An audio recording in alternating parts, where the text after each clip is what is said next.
रात के ठीक 2 बजे आदित्य उठा पानी पीने के लिए। किचन की लाइट बिना जलाए ही वो अंदर गया। उसने देखा कि सामने सिंक के पास कोई खड़ा है। लाल कपड़े, खुले बाल, पीठ उसकी तरफ। उसने कांपते हुए कहा, संजना। जैसे ही उसने गर्दन घुमाई, वो संजना थी, उसकी मरी हुई बीवी। आज सुबह ही उसका अंतिम संस्कार हुआ था। यह पहली बार था जब आदित्य को समझ आया कि मृत्यु का मतलब ये नहीं कि कोई चला गया।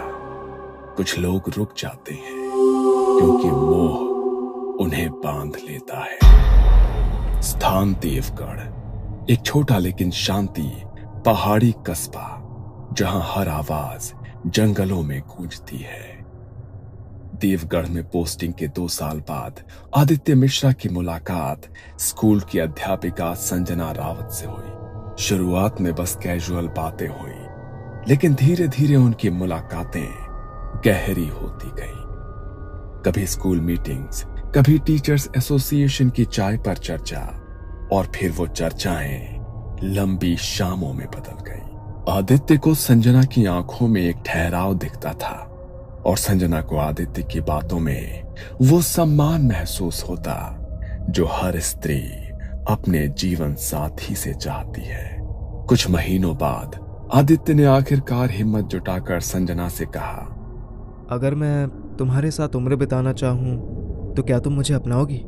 संजना हल्की मुस्कान के साथ बोली, मैं पहले से ही तुम्हें अपना मान रही हूं।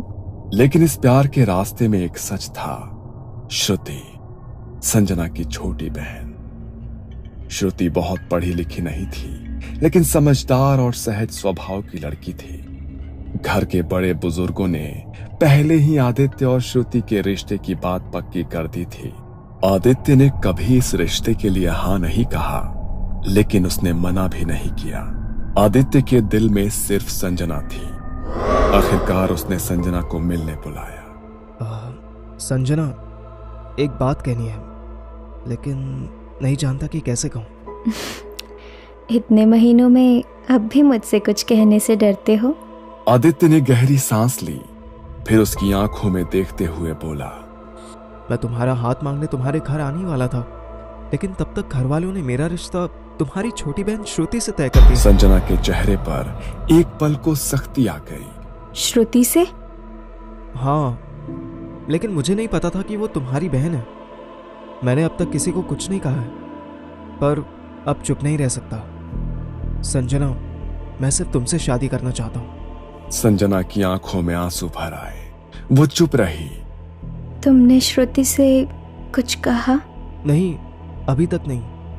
मैं चाहता हूं ये बात तुम ही उसे समझाओ। वो समझदार लड़की है, शायद समझ जाएगी। अगले कुछ दिनों तक संजना कोशिश करती रही, कभी किचन में, कभी लिविंग रूम में, लेकिन हर बार उसकी हिम्मत जवाब दे जाती। वो बस मुस्कुरा कर निकल जाती और श्रुति भी कुछ नहीं पूछती। आखिरकार एक शाम उसने हिम्मत जुटाई, बरामदे में खड़ी श्रुति के पास गई। श्रुति, एक बात कहनी है जो शायद तुम्हें तकलीफ दे। दीदी, इतनी सीरियस क्यों हो? सब ठीक तो है? आदित्य, जिससे तुम्हारा रिश्ता तय किया गया है, वो मेरा बॉयफ्रेंड है। श्रुति का चेहरा पल भर को भाव शून्य हो गया। कुछ सेकंड की लंबी खामोशी के बाद श्रुति धीरे से बोली, क्या आप दोनों एक दूसरे से प्यार करते हैं? संजना की आंखों से आंसू गिरने लगे। हाँ, मैंने कभी चाहा नहीं था कि ये ऐसे हो। मैंने तुमसे कुछ भी नहीं छीना, बस ये सब बस हो गया। श्रुति लंबे समय तक बस संजना को देखती रही, फिर हल्की मुस्कान के साथ कहा, आप खुश रहो दीदी, बस यही काफी है मेरे लिए। संजना की आंखें छलक उठी। उसने श्रुति को कसकर गले लगा लिया। बाद में आदित्य ने भी श्रुति से माफी मांगी। श्रुति बस आदित्य से इतना बोली, कभी इन्हें मेरे प्यार का एहसास मत होने देना। बस दीदी को टूटने मत देना। 3 साल बाद एक नींद जिससे वो कभी जागी नहीं। संजना और आदित्य की शादी को 3 साल ही हुए थे। प्यार वैसा ही था। रोज सुबह आदित्य चाय बनाता, संजना बालों में फूल लगाकर उसे तंग करती और रात को दोनों एक साथ बैठकर पुरानी बातें करते। पर सब कुछ एक रात में बदल गया। एक रात संजना ने कहा, दिल भारी सा लग रहा है आज, कुछ ठीक नहीं लग रहा। अचानक सीने में दर्द उठा। अस्पताल ले जाया गया, पर डॉक्टर ने सिर झुका लिया। Heart failure. उस रात आदित्य की दुनिया बदल गई। उसके दिल की धड़कन रुक गई। गांव के शमशान घाट में अगली सुबह संजना का अंतिम संस्कार किया गया। संजना को शादी के जोड़े में विदा कर दिया। उसका चेहरा शांत था, लेकिन उसकी आंखें खुली थीं। पंडित ने कई बार मंत्र पढ़े, लकड़ियां डाली और आदित्य ने अग्नि दी। पर जैसे ही आग जलने लगी, साथ साथ धुआं भी उठता रहा, पर शरीर भस्म नहीं हो रहा था। चिता पूरी तरह भड़कने के बजाय बस धीमे धीमे सुलग रही थी। लोगों के बीच फुसफुसाहट हुई, ये शरीर त्यागना नहीं चाहती, ये आत्मा मोह से फंसी है, ये जाना नहीं चाहती। आदित्य ने यह सुना, लेकिन उसकी हालत ऐसी थी कि शब्द उसके कानों में घुलते ही खो गए। बस एक अजीब सा बोझ उसके सीने में बैठ गया। उस रात आदित्य अकेले घर लौटा। घर में एक अजीब सा सन्नाटा था। बीच रात वो किचन में पानी लेने गया। खिड़की से आती चांद की रोशनी में उसने यही देखा कि वो खड़ी थी। लाल साड़ी, खुले बाल, हाथों में वही चूड़ियां, चेहरा अधभरा धुंध में, लेकिन वो पहचान गया। आदित्य का गला सूख गया। संजना? उसके होठ थोड़े हिले, जैसे वो मुस्कुराई हो, और फिर अंधेरे में समा गए। इसके बाद आदित्य को नींद नहीं आई। वो बिस्तर पर लेटा तो जरूर, लेकिन दिमाग उसी किचन के दरवाजे पर अटका था। आदित्य सोच रहा था, क्या सच में मैंने उसे देखा?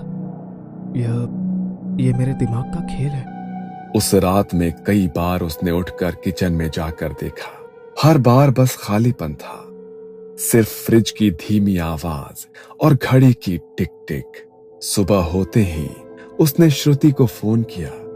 आवाज में घबराहट और अकेलापन साफ झलक रहा था। श्रुति, कल रात मुझे लगा जैसे मैंने संजना को देखा। जीजू, आपको अकेलेपन ने परेशान कर दिया है, मैं आ रही हूँ।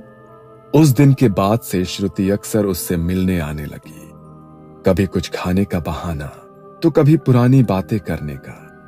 कई बार वो देर तक बैठी रहती, और कई रातें ऐसी भी थी जब वो वहीं रुक जाती। धीरे धीरे उनकी बातचीत गहरी होने लगी। कभी हंसी तो कभी चुप्पी, कभी बस एक दूसरे को देखना, जैसे कोई नया रिश्ता बनने को तैयार हो। लेकिन दोनों को ये एहसास नहीं था कि जिस घर में वो करीब आ रहे थे, वहां कोई और भी मौजूद था। कोई जो ये सब कुछ देख रहा था। संजना के जाने के बाद आदित्य का अकेलापन अब सबके सामने साफ दिखने लगा था। श्रुति अक्सर उससे मिलने आती, उसके लिए खाना बनाती, घर साफ करती। जब कभी आदित्य कहता, आज रुक जाओ, घर लौटने में देर हो जाएगी, तो श्रुति घर वालों को फोन करके कह देती, आज मैं यहाँ रुक जाऊंगी। धीरे धीरे दोनों की ये मुलाकातें घर और गली में चर्चा का विषय बनने लगी। लोग कहते, शायद दोनों एक दूसरे में सहारा ढूंढ रहे हैं। ये बात दोनों परिवारों तक पहुंची। उन्होंने सोचा कि सही समय आने पर इनसे शादी की बात कर ली जाए, पर इस पूरी कहानी को कोई और भी देख रहा था, यानी संजना की आत्मा।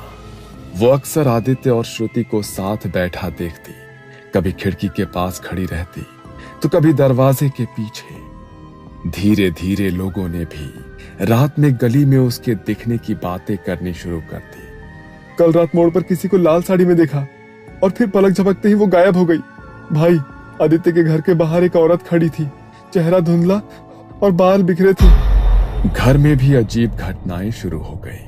कभी आदित्य देर से लौटता तो देखता कि किचन का सामान इधर उधर बिखरा है। कभी शाम को लौटकर किचन में जाता तो गरम चाय तैयार मिलती। वो सोचता शायद श्रुति आई होगी और बनाकर गई होगी। लेकिन कई बार तो ऐसा तब भी हुआ जब श्रुति आई ही नहीं थी। एक शाम जब आदित्य घर लौटा तब श्रुति किचन में चाय बना रही है। उसने धीरे से पुकारा, श्रुति। वो पीछे मुड़ा और आदित्य का दिल रुक सा गया। वो चेहरा श्रुति का था, लेकिन आंखें, मुस्कान और वो हल्का झुकाव सब संजना का था। वो कुछ देर बस देखता रह गया। जब श्रुति ने उसे आवाज दी तो वो होश में आया और उसे अब श्रुति दिखी। उस रात आदित्य को एहसास हुआ कि संजना सिर्फ बाहर से ही नहीं देख रही, वो श्रुति के अंदर भी आ रही है, कभी कभी पूरी तरह। वो श्रुति के जरिए आदित्य से प्यार करने की कोशिश करती थी, पर श्रुति को इसका कोई अंदाजा नहीं आया था। दिन गुजरते रहे, लेकिन आदित्य का चैन जाता रहा। संजना अब सिर्फ गली के मोड़ पर या किचन में नहीं दिखती थी, वो हर जगह थी।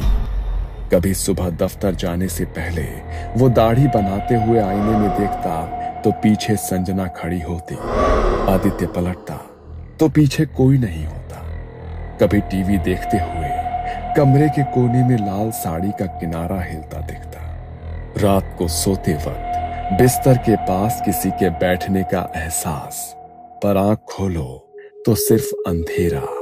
और सबसे खौफनाक, कभी कभी आधी रात को नींद खुलती तो उसे महसूस होता कि कोई उसके सीने पर बैठा है। ठंडी सांस उसके चेहरे पर आ रही है और फिर धीरे धीरे वो वजन हल्का हो जाता। आदित्य को धीरे धीरे समझ आने लगा कि संजना अब सिर्फ बाहर नहीं है, वो श्रुति के अंदर भी आती है। कभी कभी श्रुति आदित्य से ऐसी बातें करती जो सिर्फ संजना जानती थी। एक शाम आदित्य ने बस यूं ही कहा, वो पुराना लाल दुपट्टा कहाँ है जो तुमने हमारी पहली दिवाली पर पहना था? श्रुति ने बिना सोचे जवाब दिया, अलमारी के ऊपर वाले खाने में रखा है और उसके साथ वो चांदी की पायल भी है जो तुमने पहली बार खरीदी थी। आदित्य हिल गया। ये बातें तो सिर्फ संजना को पता थी, श्रुति को कैसे पता? और फिर अगले दिन जब उसने फिर उसी बारे में पूछा तो श्रुति ने उलझे चेहरे से कहा, कौन सा दुपट्टा? मुझे याद नहीं। उसकी आंखों में उस वक्त सिर्फ मासूमियत थी। यानी कल रात जो जवाब दे रही थी वो श्रुति नहीं संजना थी? इसी बीच घर वालों ने उनकी शादी की बात पक्की कर दी। सबको लगा कि ये दोनों अब एक दूसरे के बिना रह नहीं सकते। लेकिन शादी की तारीख जैसे जैसे पास आती, अजीब रुकावटें आने लगी। एक बार कार्ड छपते छपते प्रिंटिंग मशीन में आग लग गई। दूसरी बात, पंडित जी अचानक बीमार पड़ गए और मुहूर्त बदलना पड़ा। आखिरकार तमाम बाधाओं के बाद उनकी शादी हो गई। पर शादी के दिन भी जब आदित्य ने फेरे के वक्त श्रुति का हाथ पकड़ा तो उसकी हथेली बर्फ जैसी ठंडी थी। श्रुति ने धीरे से उसकी ओर देखा और होठों पर वही मुस्कान थी, वो मुस्कान जो सिर्फ संजना की थी। शादी के बाद शुरुआती दिनों में सब कुछ ठीक लग रहा था। श्रुति घर के काम संभालने लगी। आदित्य से उतनी ही नरमी और अपनेपन से बात करती जैसे कोई नई दुल्हन करती है। लेकिन आदित्य ने महसूस किया कि उसका सजना संवरना बिल्कुल वैसा ही है जैसा संजना करती थी। वो वही लाल बिंदी लगाती, वही इत्र लगाती जिसकी खुशबू आदित्य पहचानता था, वही साड़ी जो संजना की पसंदीदा थी। पहले आदित्य ने सोचा कि यह महज एक संयोग है, लेकिन जब उसने देखा कि श्रुति किचन में वैसे ही चाय बना रही है, उसी तरीके से जैसे संजना बनाया करती थी, पतीले में पानी डालने से पहले पत्तियां हल्की सी भुनना, तो उसके रोंगटे खड़े हो गए। धीरे धीरे यह एहसास बढ़ने लगा श्रुति की चाल, उसके हाव भाव, उसकी हंसी, सब कुछ संजना की तरह हो चुका था। ऐसा लग रहा था जैसे आदित्य ने दूसरी बार संजना से शादी कर ली हो। लेकिन डर वहीं से शुरू हुआ। रात को जब आदित्य और श्रुति सो जाते तो कई बार आदित्य की नींद एक एहसास से खुलती कि बिस्तर के पास कोई खड़ा है। लाइट जलाने पर बिस्तर खाली होता, लेकिन खिड़की आधी खुली होती और बाहर गली से किसी औरत के पायल की छन छन की आवाज आती। श्रुति अक्सर बिना वजह के घंटों आईने के सामने बैठी रहती। अपनी साड़ी का पल्लू वो बार बार ठीक करती। एक दिन उसी आईने में आदित्य को देखते हुए उसने कहा, अब कोई मुझे तुमसे अलग नहीं कर सकता। आदित्य की नजरें उसके हर हाव भाव पर थी। आज उसने ठान लिया था कि वो सच सामने ले आएगा। संजना। श्रुति के हाथ रुक गए। कुछ पल उसने कुछ नहीं कहा। फिर बहुत धीरे से उसने सिर घुमाया। उसके चेहरे पर हल्की सी मुस्कान थी, वही मुस्कान जो आदित्य सालों पहले देख चुका था। संजना, ये तुम हो ना? श्रुति धीरे धीरे आईने के सामने खड़ी हुई और बिना पलक झपकाए आदित्य की तरफ देखा। मैं कहीं नहीं गई थी आदित्य। तुमने मुझे जलाया जरूर, लेकिन मेरा प्यार मरा नहीं। श्रुति का शरीर क्यों? ये उसका जीवन है, तुम्हारा नहीं। तुमने मुझे चाहा था, मेरी जगह कोई और कैसे ले सकती है? अब ये शरीर मेरा है और तुम भी। तुम पागल हो गई हो। पागल नहीं, तुमसे अलग होने के दर्द ने मुझे जिंदा रखा है आदित्य। लेकिन अब अगर तुम चाहते हो कि मैं श्रुति को ऐसे ही छोड़ दूं, तो तुम्हें मुझे कीमत देनी होगी। कीमत? कैसी कीमत? उसने अजीब और खतरनाक मांगे करना शुरू कर दिया। तुम्हें पवित्र तेल से दिया जलाना होगा और 7 रातों तक उसे कोई ना देखे, बस जलता रहे। उस मंदिर की मूर्ति लाकर दो जहां हमारी पहली मुलाकात हुई थी। और एक रात उसकी आवाज ठंडी और पत्थर जैसी हो गई। एक बलि चाहिए, बकरा नहीं या मुर्गा नहीं, इंसान की। आदित्य डर के मारे कुछ कह नहीं पाता।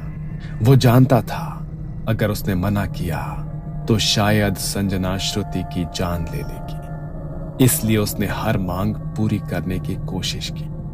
तेल का बर्तन, मंदिर की मूर्ति, लेकिन हर बार एक मांग पूरी होते ही दूसरी और भी भयानक मांग सामने आ जाती। आदित्य को अब समझ आ गया था कि यह मोहब्बत नहीं, पागलपन था।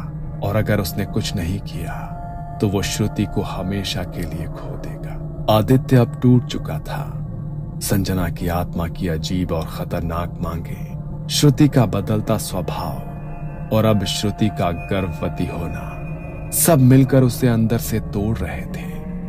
हर रात उसे डर सताता था कि अगर यह आत्मा बच्चे पर भी हक जताने लगी तो क्या होगा। आखिरकार एक रात उसने तय किया कि वो अब चुप नहीं बैठेगी। गांव के बाहर पहाड़ी रास्तों के बीच एक पुराना आश्रम था जहां बाबा सुदर्शन नाथ रहते थे। कहते हैं कि बाबा ने कई खतरनाक आत्माओं को मुक्त किया है, लेकिन उनकी विधि आसान नहीं थी और हमेशा खतरे से भरी होती थी। आदित्य ने जैसे ही बाबा को अपनी पूरी कहानी सुनाई, बाबा की आंखें सिकुड़ गई। बेटा, मोह में फंसी आत्मा सबसे खतरनाक होती है। प्यार और पागल में फर्क मिट जाता है और वो किसी भी हद तक जा सकती है। अगर ये आत्मा वाकई तेरी पत्नी है तो समझ ले, इसे बाहर निकालना उतना ही मुश्किल होगा जितना किसी इंसान को उसकी सांस से अलग करना। पर बाबा, मेरी बीवी, मेरा बच्चा, वो खतरे में है। ये काम आसान नहीं है, इसमें जान भी जा सकती है। अगर तेरी किस्मत ने साथ छोड़ दिया तो ये आत्मा तुझ पर या तेरे बच्चे पर भी सवार हो सकती है। कुछ पल की खामोशी के बाद आदित्य ने सिर झुकाकर कहा, मैं तैयार हूं बाबा, बस श्रुति को बचा लीजिए। बाबा ने एक मोटी पीली कागज पर सामग्री की सूची लिखी। शमशान की राख जो अमावस्या की रात ली गई हो, पीपल के पेड़ की सूखी टहनी, काले तिल और सरसों का तेल का दीपक, लाल धागा जो किसी विधवा के हाथ से बंधा हो, और सबसे आखिरी एक मुट्ठी भर मिट्टी उस जगह की जहां संजना का अंतिम संस्कार हुआ था। इन सब के बिना विधि अधूरी रहेगी और आत्मा और भी भयंकर बन जाएगी। 2 दिन तक आदित्य ने हर चीज जुटाई। कई बार ऐसा लगा कि कोई अदृश्य ताकत उसके पीछे है।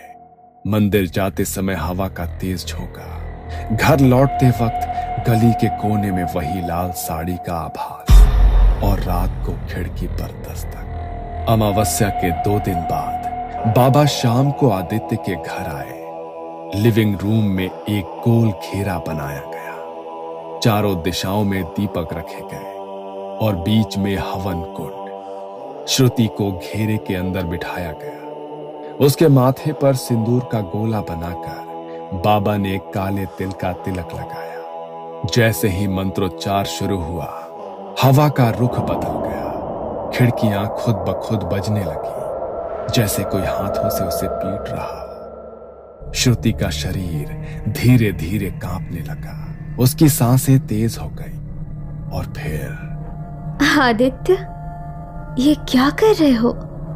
मैं तुम्हें छोड़कर नहीं जाऊंगी। ये शरीर अब मेरा है। संजना, ये गलत है। श्रुति को छोड़ दो, हमारे बच्चे को छोड़ दो। अगर मैं नहीं तो कोई नहीं। मैं तेरा पहला और आखिरी प्यार हूं। बाबा ने तुरंत पीपल की टहनी को हवन में डाला और शमशान की राख श्रुति के चारों तरफ छिड़क दी। ओम क्षिप्रेत मोचनाय नमः। मंत्रों की गूंज से कमरा भर गया। तभी अचानक श्रुति के चेहरे पर एक डरावनी मुस्कान फैल गई। उसकी आंखों से दर्द में आंसू बहने लगे। आदित्य ने पहली बार महसूस किया कि यह अब सिर्फ उसकी पत्नी की आत्मा नहीं है, ये हद से ज्यादा डरावनी बन चुकी है, जैसे बाबा ने पहले बताया था। फिर बाबा ने आदेश दिया, आदित्य, वो मिट्टी ला जहां इसका संस्कार हुआ था। आदित्य ने कांपते हाथों से थैली खोली और मिट्टी बाबा को दे दी। बाबा ने वो मिट्टी हवन की आग में डालते हुए कहा, जैसे ये शरीर धरती में मिला, वैसे ही तेरी आत्मा अब धरती में मिले। मुक्त हो जा। जैसे ही ये कहा गया, श्रुति ने भयानक चीख मारी। उसका सिर पीछे को झुक गया और एक काली राख उसके शरीर से निकलकर धुएं की तरह ऊपर उठी, फिर हवन की लपटों में समा गई। श्रुति बेहोश होकर जमीन पर गिर पड़ी। कमरा ठंडा हो गया, दीपक की लौ स्थिर हो गई। बाबा ने गहरी सांस लेकर कहा, खत्म हुआ, लेकिन याद रख, मुंह में फंसी आत्मा कभी पूरी तरह खत्म नहीं होती, बस सो जाती है और सही वक्त का इंतजार करती है। अगली सुबह जब श्रुति की आंख खुली तो उसे कुछ याद नहीं था। आदित्य के दिमाग में बाबा ने जाते जाते जो कहा वही गूंज रहा था कि आत्माएं भी मोह में फंस जाती हैं और मोह प्रेम से ऊपर हो जाए तो वो भूत बन जाता है। आदित्य कुछ पल उसे देखता रहा। उसके चेहरे पर अब संजना का कोई असर नहीं था, पर उसके दिल में जो डर और बेचैनी थी वो खत्म नहीं हो रही थी। कुछ दिन बाद जब श्रुति थोड़ी ठीक हुई, आदित्य ने उसे सब कुछ बता दिया। कैसे संजना की आत्मा उसके अंदर आ गई थी, कैसे वो धीरे धीरे उसे पूरी तरह से अपने काबू में ले रही थी, और कैसे तांत्रिक बाबा ने उसे मुक्त किया। शुरू में श्रुति को विश्वास ही नहीं हुआ, लेकिन डर से उसका चेहरा पीला पड़ गया, हाथ ठंडे हो गए। मतलब दीदी मेरे अंदर उसकी आवाज कांप रही थी। आदित्य ने सिर हिलाया और वो एक पल के लिए उसके सीने से लगकर फूट फूट कर रो पड़ी। एक शाम आदित्य ने दोनों परिवारों को बुलाकर सब कुछ साफ साफ बता दिया। अब तक जो कुछ उन्होंने सोचा था कि शादी के बाद की अजीब बातें महज भ्रम है, वो सच निकलने पर सभी के चेहरों का रंग उड़ गया था। आदित्य ने बाबा की आखिरी चेतावनी भी दोहराई। ये सुनकर कमरे में सन्नाटा छा गया। दोनों परिवार ने आपस में बैठकर फैसला लिया कि इस घर में रहना अब ठीक नहीं। ये कहानी आपको अच्छी लगी हो तो हमें सब्सक्राइब करें, हमारा इंस्टाग्राम और फेसबुक पेज जरूर फॉलो करें। अगर आपके पास ऐसी ही कोई कहानी हो तो हमें कमेंट बॉक्स में भेजें। हम कोशिश करेंगे कि अगली एनिमेटेड स्टोरी आपकी होगी।